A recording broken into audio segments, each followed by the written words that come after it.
Tonight's story isn't about victory. It's not about glory carved in marble or names shouted across battlefields. It's about consequences, divine ones.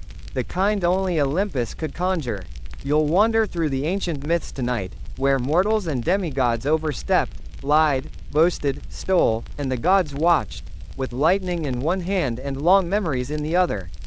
If stories like these help you rest, feel free to like the video and subscribe, but only if it truly brings you peace. And let me know in the comments, where are you listening from, and what time is it? There's something comforting about knowing others are drifting off to the same quiet tales. So take a deep breath, let the world hush, and follow the trail of punishment through myth, marble, and thunder. To understand divine punishment, we must first understand the gods who crafted it. The Olympians were not all-knowing or all-loving. They were moody, petty, brilliant, a spectacular fusion of grace and grudge. Zeus ruled Olympus with thunder in his fist and pride in his chest. Challenge him, disobey him, or, most unforgivable, make him look foolish? Woe unto you! Hera, his long-suffering wife, goddess of marriage, responded to his infidelities not with counseling, but with curses, especially toward the women and children he left behind. Athena could bestow wisdom one moment and transform a young weaver into a spider the next, for daring to compete. Their justice wasn't grounded in fairness. It was grounded in offense. The mortal sin was hubris, not evil, but arrogance. Trying to stand equal to the divine. Hubris doesn't translate perfectly to modern English. Think, arrogance, seasoned with irreverence and a splash of terrible timing. It's not malice that dooms the heroes. It's ambition, pride. Icarus flew too high, Niobe bragged too loudly, Prometheus dared too much. And punishment? Oh, the Greeks didn't believe in gentle slaps. They believed in spectacle, in irony. You challenge the gods? You become their message. A myth, a metaphor, a monument to your own mistake. The gods weren't just feared, they were admired for their flair. Why whisper a warning when you can turn a man into a stag and set his own dogs on him? Why teach humility gently when you can trap a soul in eternal longing beneath fruit he can never reach? These myths weren't locked in libraries. They were painted on pottery, sung at festivals, performed in grand theaters. The Greeks didn't just fear divine justice. They watched it, applauded it, learned from it. Punishment became performance. Not just pain, but poetry. A man cheats death? Let him push a stone uphill forever. A queen boasts of her children? Let her weep as a mountain for eternity. A titan gifts fire to mortals? Let an eagle eat his liver, again and again and again. Justice, in myth, wasn't about right and wrong. It was about reminder. Don't do this. And this usually meant, don't get the gods' attention. The Greeks didn't believe in moral order the way we do. They believed in Moira, fate. Uncaring, unyielding, and sometimes crueler than any god. Oedipus was doomed before his first breath. Tantalus dined with the gods, and served them horror. Prometheus was punished not for evil, but for generosity. Sisyphus, for cleverness. These weren't villains. They were mortals who reached too far, stepped out of line, and paid for it. Why do these stories lull us into sleep, not horror? Because in these myths, even the smallest action echoes. Every mistake matters. Every overreach is seen. Every consequence, earned or not, feels part of something larger. There's order in that. Even cruel, theatrical, disproportionate order. In a chaotic world, the idea that someone, somewhere, is keeping track? Oddly soothing. And so we descend now into the quiet shadows of mythology. To stories of punishment, not out of wickedness, but boldness. A titan chained for his compassion. A king cursed to struggle without end. A mother frozen in grief. A hunter torn by his own hounds. A girl whose tapestry was too honest. They were not evil, just too much, too daring, too clever, too close to the divine. And that, in myth, is unforgivable. Let your breath slow. Let the room fade. You are not Prometheus, bleeding under an eagle's beak. You are not Sisyphus, pushing in vain. You are not Niobe, forever stone. You are here. You are resting. The gods are far away, and sleep is near. Tomorrow, the stories will still be waiting. But for now, close your eyes. The boulder can wait. But Athena, feeling the sharp weight of her fury, chose not to let Arachne die. Instead, she touched the girl's still body and changed her. Her limbs shrank. Her fingers multiplied, thinning to fine, trembling points. Her back rounded, her skin darkened, her eyes widened into endless silence. Arachne became the first spider. No longer did she weave on a loom, praised in courts and cities. She spun in corners, rafters, cellars. Her silk threads no longer told tales of gods and men, but caught flies, glittered with dew, and shimmered by moonlight. Her punishment was not agony, but transformation, reduction. Athena did not strike her dead. She simply made her beneath notice. Once a girl applauded across nations, now a thing flicked away without thought. And yet, she spins. Even now, spiders work with patient precision, their webs near invisible, stronger than steel, ephemeral as breath. Arachne's legacy lingers not in glory, but in thread. And maybe that is enough. Pentheus was a rational man. Young, proud, sharp-edged with certainty. A king who believed in order. He ruled Thebes, where drama and fate tangled like ivy, and the gods rarely rested. To him, Dionysus was dangerous, a god of wine, ecstasy, and holy chaos. A god who unmade what kings tried to control. When Dionysus returned, spreading his rites and madness, Pentheus cracked down. No drums, no dances, no mountainside rituals. He would restore order. But gods do not vanish on command. A stranger arrived, beautiful, serene, eyes like twilight wine. Claiming to be a follower of Dionysus. Or perhaps the god himself. Pentheus mocked him, arrested him, laughed at his robes, his softness. But the chains fell, the torches died, the palace doors flew open, and the stranger disappeared with a sigh. And still, Pentheus was curious. The stranger returned, offering a disguise, woman's dress, veil, painted lips. Come, he said, see for yourself. And the king, so certain, so logical, agreed. Up the mountain they went. There the Bacchae danced, wild, divine, terrifying. Women free of names, of rules, of shame. Pentheus hid, watching, stunned. And then, he was seen. The women surged. Madness bloomed. Agave, his own mother, in her trance, mistook him for a lion. She led the attack. She tore him apart with her own hands. Only later, when the spell broke, did she see what she carried, her son's head in triumph. And she screamed. Dionysus did not destroy Pentheus. He let him destroy himself, through arrogance, through blindness, through trying to understand what he should have simply honored. The god left Thebes as softly as he came. Not with fire, with understanding. Tiresias was not born special. No omens marked his crib. No gods whispered in his sleep. He was quiet, observant, the kind who noticed small truths. One day in the woods, he came upon two snakes. Some say they fought, some say they mated. Tiresias struck them, and was changed. He became a woman. No disguise, no illusion. A full transformation. She lived that way for 7 years, worked, walked, loved, or watched. She learned what it meant to be seen, and not heard. What softness meant, what suspicion meant. Then one day, she found the snakes again. This time, she spared them. And was changed back. Both man and woman. Both truths, lived fully. Years later, the gods quarreled, Zeus and Hera, over who felt more pleasure in love. They summoned Tiresias, the only soul who had known both. He answered honestly, of 10 parts, woman enjoys 9. Zeus smiled. Hera struck him blind, but Zeus, bound by divine remorse, gave him sight inward. He would see the future now. Truths others denied, fates others fled, and Tiresias became a prophet. He warned Oedipus. He counseled kings. He was ignored, feared, ridiculed. Always right. Always too late. In Greek myth, prophecy is not power. It is sorrow. To know the road ahead, and watch others take it anyway. Greek mythology is stitched with punishment, but not for evil. The gods punished for disobedience. For boldness. For brilliance that forgot its place.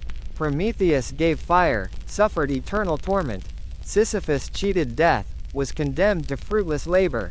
Tantalus tested the gods, was starved forever by fruit he could never reach. Niobe boasted of her children, watched them all die. Actaeon glimpsed Artemis, was hunted by his own dogs. Arachne revealed divine flaws, was turned to a spider. Their crimes were not always wicked. Their sins were often honesty, or love, or daring. The gods of Olympus were mirrors, beautiful, cruel, poetic. And their punishments? Artful, eternal, ironic, but not always without purpose. Tiresias was blinded, but given wisdom. Dionysus did not strike Pentheus down, he unraveled him. Even Orpheus, who failed by looking back, left a song behind. These myths endure because they aren't just old, they are true. Not literally, emotionally, spiritually, we still reach, still fall, still ask for more, still tell stories about what happens when we do. And so, tonight, you are not punished. You are not tested. You are only here. Let the gods rest. Let the stories sleep. Let the boulder stay where it is, just for now. And you, close your eyes. You are not a cautionary tale. You are a quiet breath between myths. Sleep well. Pentheus, ripped apart by his mother's frenzied hands. Actaeon, transformed into a stag and hunted by his own loyal hounds. Cadmus, the patriarch of Thebes, endured a life of labor, sorrow, and loss. In the end, he and his wife were turned into serpents. They slid into silence, into obscurity. Perhaps, of all their cursed line, they received the kindest fate. But divine wrath was never reserved for royalty alone. Sometimes, it found mortals simply for being too beautiful. Take Phaedra, wife of Theseus. Her stepson Hippolytus was devoted to Artemis, chaste to a fault, and scornful of Aphrodite herself, a dangerous insult to the goddess of love. In vengeance, Aphrodite made Phaedra fall in love with the boy. Her passion, unnatural and agonizing, led to tragedy. Rejected by Hippolytus, Phaedra took her own life but left behind a letter claiming he had tried to seduce her. Theseus, enraged and blind to truth, cursed his son. And Poseidon, always eager to answer vengeance with violence, obliged. Hippolytus died, his body broken by the hooves of his own panicked horses. Another name etched in sorrow. Another life crushed under the wheel of inherited doom. In the world of myth, misery is a contagious inheritance. You could perish not for your deeds, but for the echoes of a curse whispered generations before. The Greeks did not believe in justice, not as we define it. They believed in Moira, fate, portion, one's lot in the cosmic draw. Glory might be granted, ruin might follow, and often both were offered in equal measure. And yet, redemption was not impossible.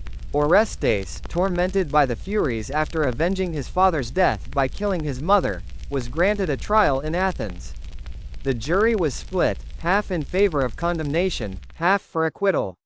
Athena, goddess of wisdom, cast the deciding vote, not out of strict justice, but mercy. In that moment, something new stirred, a vision that law might one day surpass vengeance, that men might be judged not solely by the sins of their bloodlines. A glimmer of hope, small, but glinting. Still, most mortals lived quietly. They married carefully, made offerings constantly, kept one eye on the heavens, the other on the dirt, hoping the gods weren't already writing their names into the next tragedy. Greek myth carves one lesson deepest. Do not talk back to the gods.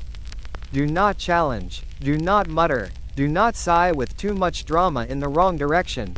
Their pride is brittle, their attention, brutal. Pentheus, king of Thebes, laughed at Dionysus, mocked his femininity, arrested his followers, called his rites nonsense. The god led him gently into madness. Pentheus disguised himself as a woman to spy on the Bacchae, and was torn to pieces by them, his own mother delivering the fatal blow. Capaneus, a brash warrior during the siege of Thebes, boasted mid-battle that not even Zeus could strike him down. Zeus struck him down, immediately, with fire, mid-sentence, and Cassandra, dear Cassandra, was given the gift of prophecy by Apollo. When she rejected him, he let her keep the gift but cursed her so that no one would believe her. She foresaw the fall of Troy, her own murder. She screamed the truth into silence. But the gods don't care if you're right. They care if you flatter them.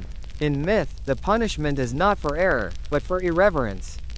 Arachne was punished not for lying, but for telling the truth about the gods too beautifully. Her tapestry showed their sins in silk, their lusts in thread. Athena could not deny its beauty, so she tore it down and turned the girl into a spider. The gods were not moral compasses. They were personifications of forces. Poseidon, the ocean's wrath. Athena, sharp-edged wisdom. Aphrodite, unrelenting desire. To insult a god was to insult the fabric of existence itself. To joke at a festival, to speak too freely in a temple, these were not small errors. They were invitations for catastrophe. Sometimes the gods didn't destroy you. Sometimes they just erased you. You became nameless, storyless, forgotten. In a culture where remembrance, kleos, was the only true immortality, this was the cruelest fate of all. To speak too boldly was to risk your life. To remain silent was to fade. And every mortal danced between the two, longing to be remembered, terrified to be heard. She turned. Her eyes met his. And without a word, she transformed him into a stag. Actaeon, once a hunter, now the hunted. His own hounds, sharp-toothed and loyal, confused but compelled, tore him to pieces. The gods had rendered their verdict. To see a god unbidden, even by accident, was no crime the heavens could tolerate. Innocence was no defense. The gods were watching, and they did not take kindly to being watched. Then there was a tale, rare for its sweetness, sharp for its edge, of Baucis and Philemon. Zeus and Hermes, cloaked as poor travelers, knocked on every door in a village. They were met with laughter, with slamming shutters, with cold shoulders. Except at one modest cottage, an elderly couple welcomed them with open arms and meager plates. Bread, olives, wine, warmth. And so the gods, revealing themselves, repaid kindness with divinity. The village was flooded, every cruel house reduced to ash. Baucis and Philemon were spared, their cottage transformed into a temple. They were made its priests, and upon their deaths, two trees, forever intertwined. A beautiful ending, on the surface. But beneath it, a brutal reminder. The gods were always testing you. Silently, constantly, that stranger on the road, the beggar at your gate, a dropped coin in the dust, any of them could be divine. Pass the test and you might be blessed. Fail, and you might become a tree, or a stone, or dust. There was no notice, no divine trumpet, no glowing sign proclaiming, this is a test. You simply had to assume it. Every day, every moment, hospitality, xenia, was sacred. To mistreat a guest was to insult Zeus himself. But reverence did not stop at the hearth. Sacrifices, offerings, festivals, all had to be exact. The right steps, the right smoke, the right incantation. If not, perhaps your crops would wither. Perhaps your ship would sink. Perhaps your child would cough once, and never again. The gods never issued a memo. They simply withdrew favor, and mortals, left with grief or ruin, were left to wonder. Was it Hera? Was it Apollo? Did I pour the wine with my left hand instead of my right? Such was Greek life. Not paranoia exactly, but a sacred attentiveness. Every action held weight, every oversight a possible insult. And with so many gods, Olympians, Titans, river spirits, household deities, nymphs of spring and flame, the odds of misstep were frankly high. Even a name spoken carelessly could bring doom. Hesiod warned, never speak ill of the gods after dark. Night was holy, silence safer, and yet, even silence could offend. What if the gods expected praise? Expected wine, or incense, or song? So mortals lived in a delicate poise, speaking just enough, offering just enough, fearing just enough. Too much piety and you seemed false. Too little and you were damned. The gods were not swayed by affection, but they demanded respect, and they watched always, especially when you thought yourself alone. Temples were not tourist monuments. They were homes, sacred spaces. One did not enter casually. You washed. You dressed properly. You brought gifts, flowers, coins, meat, wine. But above all, you meant it. Because the gods were not only watching your deeds, They were watching your heart. Piety wasn't a checklist. It was a posture, a way of being, and mortals were expected to hold that posture forever. Even joy was ritual. The Dionysia, with its wine and laughter, was not mere celebration. It was worship. To laugh at the wrong play, or fail to laugh at all, could be seen as insult. Even at weddings or funerals, the gods observed. Was Hera honored by the bride? Did Hermes guide the dead? Were laments sung loudly enough? Every detail mattered. The gods demanded formality, not warmth. Precision, not apology. Sometimes the gods judged with thunder.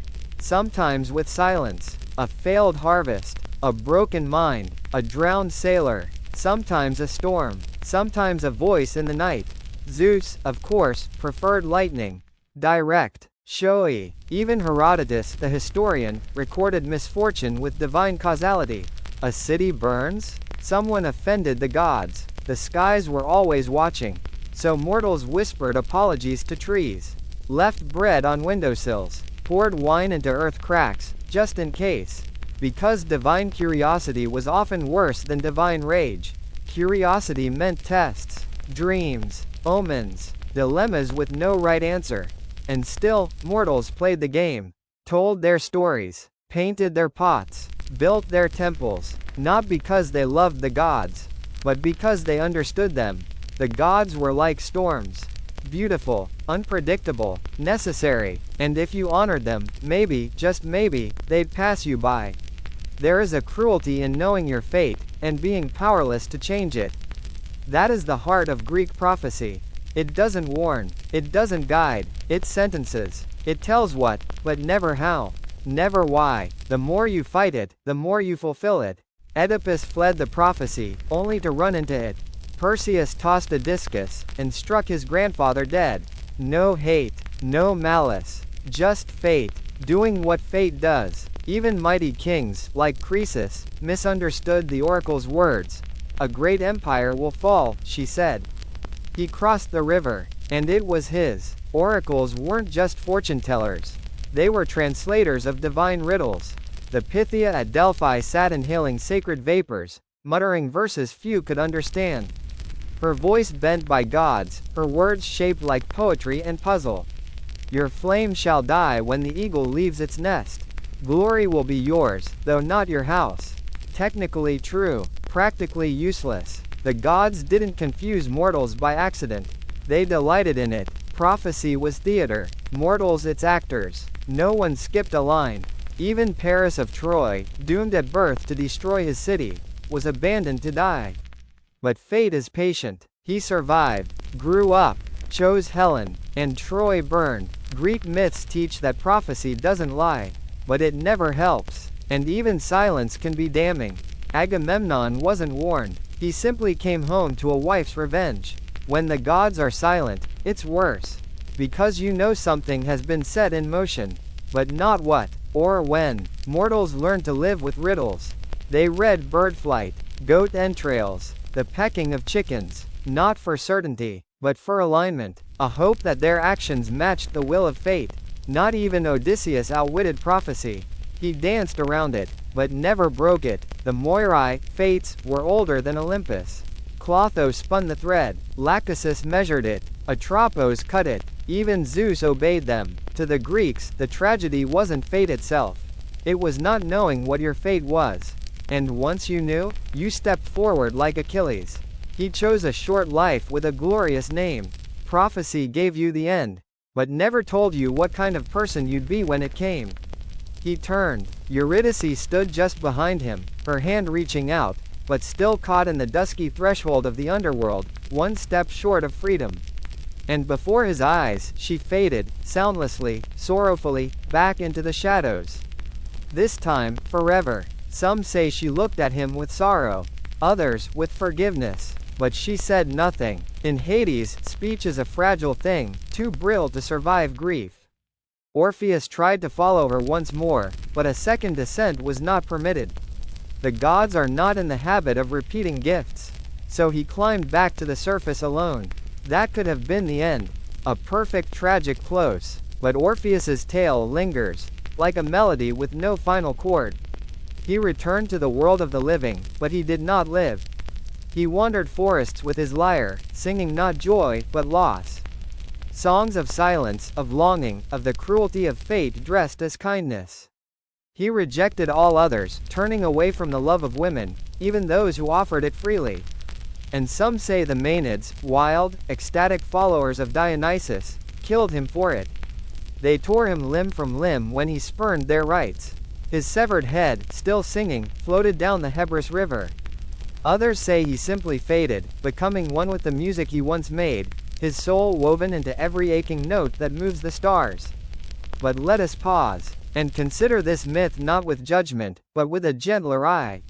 Orpheus was not punished for arrogance. He was punished for being human.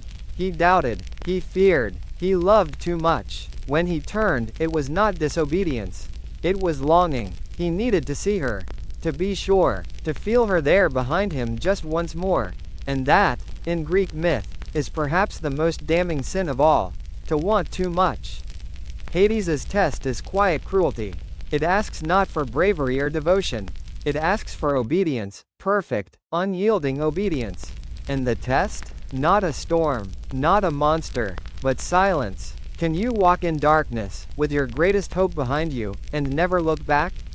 Who among us could pass? Philosophers have long debated the story. Some say it speaks of death's finality, that not even love, not even art, can undo it. Others read it as a psychological parable, Orpheus's descent into grief, his struggle with hope, his failure to let go. There is, too, a symbolic symmetry. He walks forward, rational, masculine. Eurydice follows, unseen, mysterious, feminine. The gap between them, physical, emotional, spiritual, is the heart of the tragedy. And yet, the myth is not hopeless. Some say that when Orpheus finally dies, his soul finds hers again. Not in triumph, not in fanfare, but in quiet reunion, two shadows walking hand in hand in the asphodel meadows, where the ordinary dead dwell. Just peace. Why does this story endure? Because it is all of us. We have all looked back when we should have kept going. We have all doubted the promise we were told to trust. We have all lost something and wondered if love or woe or grief could ever bring it back.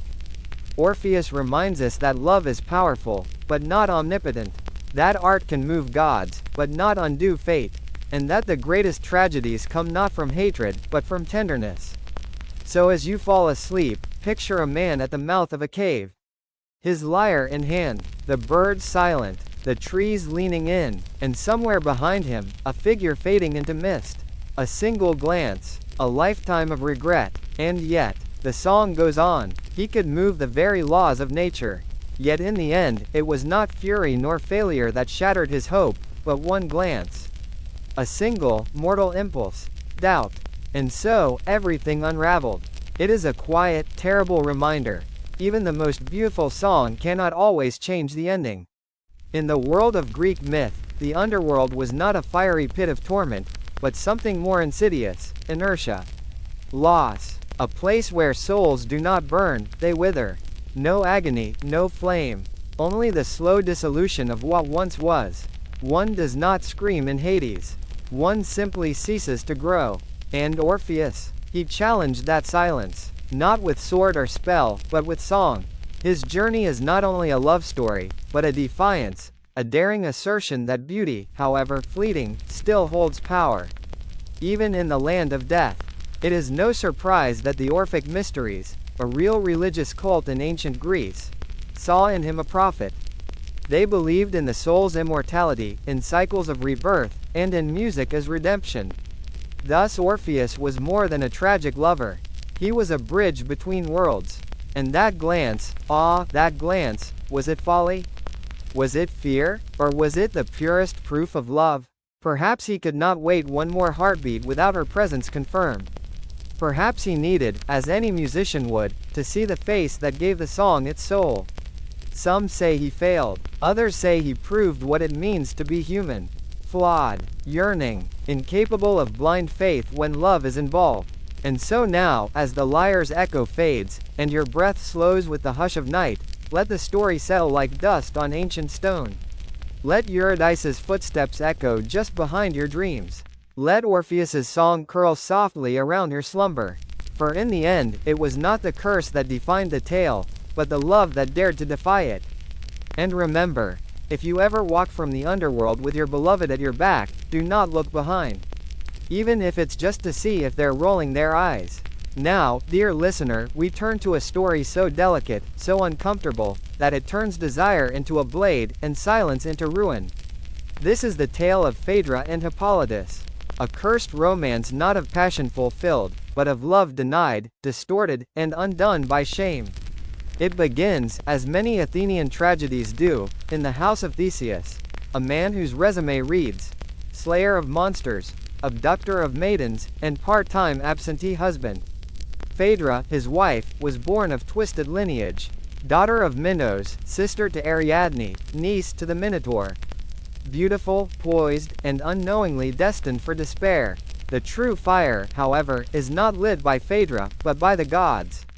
Aphrodite, goddess of love and vengeance, had grown weary of Hippolytus. The young prince, son of Theseus by the Amazon queen, had pledged himself wholly to Artemis, goddess of chastity, wilderness, and restraint. He had scorned love, he had mocked it, and Aphrodite, being a deity not known for her forgiveness, struck back.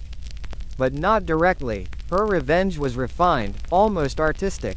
She lit the flame of passion not in Hippolytus, but in Phaedra. A stepmother, a queen, a woman who never asked to burn. Phaedra suffered quietly. She fasted, withdrew, hoped the fire would pass. It did not. And when her old nurse pried the truth from her lips, the woman, meaning to help, told Hippolytus everything. The young man was horrified, not just by the revelation, but by what he saw as perversion. He raged, condemned, left her in silence and shame, and in that silence, Phaedra broke. She took her own life. But not before writing a letter, a lie, born of anguish, accusing Hippolytus of the crime she herself could not bear. Theseus returned, read the note, and called upon Poseidon, his father, to destroy his son. Poseidon obeyed. A sea monster rose, a chariot crashed, and Hippolytus was torn to pieces. Only in death did the truth emerge. Artemis appeared, unveiled the lie, revealed the goddess's cruelty, but it was too late. Theseus wept beside the son he had cursed. And so the story ends not in scandal, but in silence. Let us now drift into a tale so infamous, so storied, that it launched 1,000 ships and cost a generation their sons. But let us begin not with Helen, not with Paris, but with a wedding, the union of Peleus and Thetis, a mortal and a sea nymph. All the gods were invited, except one. Eris, goddess of discord, was not on the guest list. She came anyway, and with her, a golden apple, inscribed with 3 fateful words, to the fairest. Hera, Athena, Aphrodite, 3 goddesses, 1 apple, no compromise. They chose a mortal to judge. A Trojan prince exiled at birth, Paris. Charming, handsome, doomed, each goddess offered a gift. Power, wisdom, and from Aphrodite, the love of the world's most beautiful woman. Helen, wife of Menelaus, king of Sparta, daughter of Zeus and Leda, born, as the myth goes, from an egg. Paris chose beauty, and so the gods smiled, and war began. Whether Helen went willingly or was taken depends on the version you believe. But the result was the same. A marriage broken, an oath invoked, and the greatest heroes of Greece set sail for Troy. Helen became more than a woman. She became a symbol of male pride, of divine manipulation, of beauty too dangerous to exist unguarded. Paris, meanwhile, was no hero. In battle, he faltered. In passion, he thrived. Even Helen, weary in the golden halls of Troy, mocked his softness. Did she love him? Did she regret? No one can say. The Greeks fought for 10 years. Achilles raged. Odysseus schemed. Troy burned. And in the end, Paris died, wounded and refused aid by a former lover. Helen? Spared. Returned to Sparta. No trial. No banishment. Just a silence that says more than 1,000 lines of verse. These myths endure not because they glorify love, but because they reveal its danger. Orpheus loved too deeply. Phaedra, against her will. Helen, perhaps not at all. Each tale is a mirror. Of yearning, of punishment, of the gods watching, always. We may call them romances, but they are tests. Each glance, each silence, each apple, a challenge no mortal was meant to win. And so, dear listener, as you sleep, let these stories settle like ash from a distant fire. Let Orpheus's music, Phaedra's grief, and Helen's shadow pass softly through your dreams. And remember, in myth, as in life, it is not always the sword that kills, but the heart. Sleep well.